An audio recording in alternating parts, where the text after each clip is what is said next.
Ala, bebe! Hello mga person! So for today's video, for today's ganap, 2 months na nga si Baby Ellery today, kaya naman maaga kaming nagpa-deliver ng cake.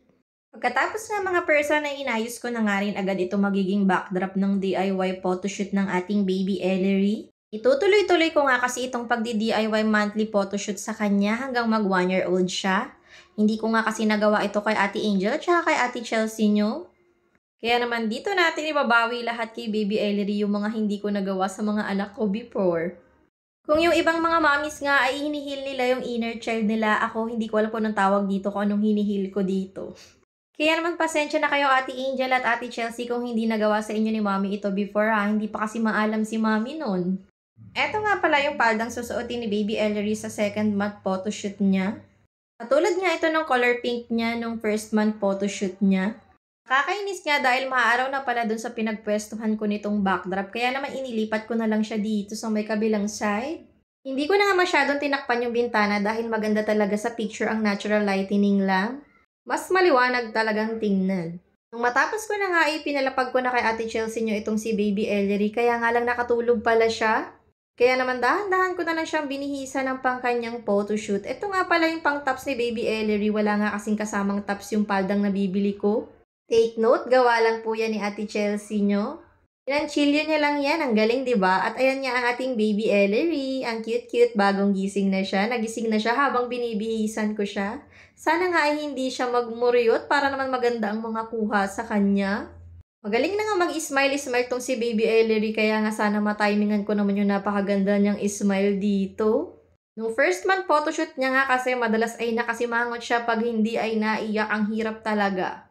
Buti na nga lang ngayon ay nakakausap-kausap na rin talaga tong si Baby Ellery, nakakatuwa. Nakain, be, yari. Hala.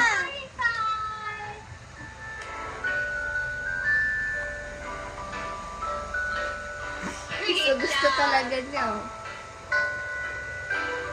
Ay! Gusto mo ba ng cake? Gusto mo ng cake? Kaya nga lang mga person, ang likot na nga niya at nadali niya na nga itong cake niya. At ayan nga mga person, natamaan na yung kamay niya at yung kanyang palda ay nadumihan.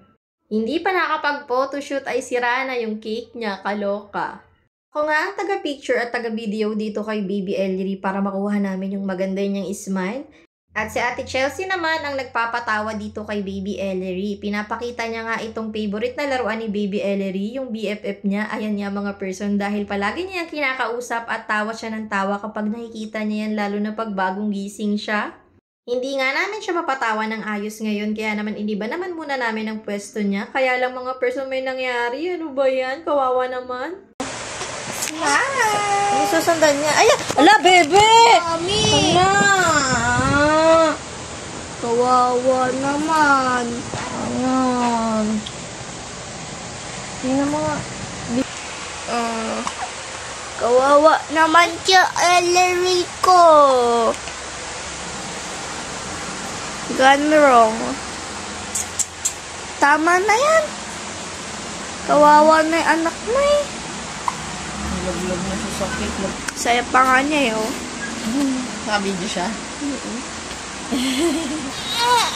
Ayun na. Oh no. Gone wrong. Sorry Baby Ellery, ano ba naman yan? Puro icing tuloy yung buhok mo. Hindi kasi namin naagapan na bigla siyang tumagilid, kaya naman nalaglag siya dun sa may cake niya. Buti na nga lang at hindi siya nasaktan. Kawawa naman ng Baby Ellery. Sorry Baby Ellery. Tinigil na nga namin ang pagpo-photoshoot sa kanya. Meron naman siyang ilang mga kuha na. At eto nga yun mga person, ang cute niya nga.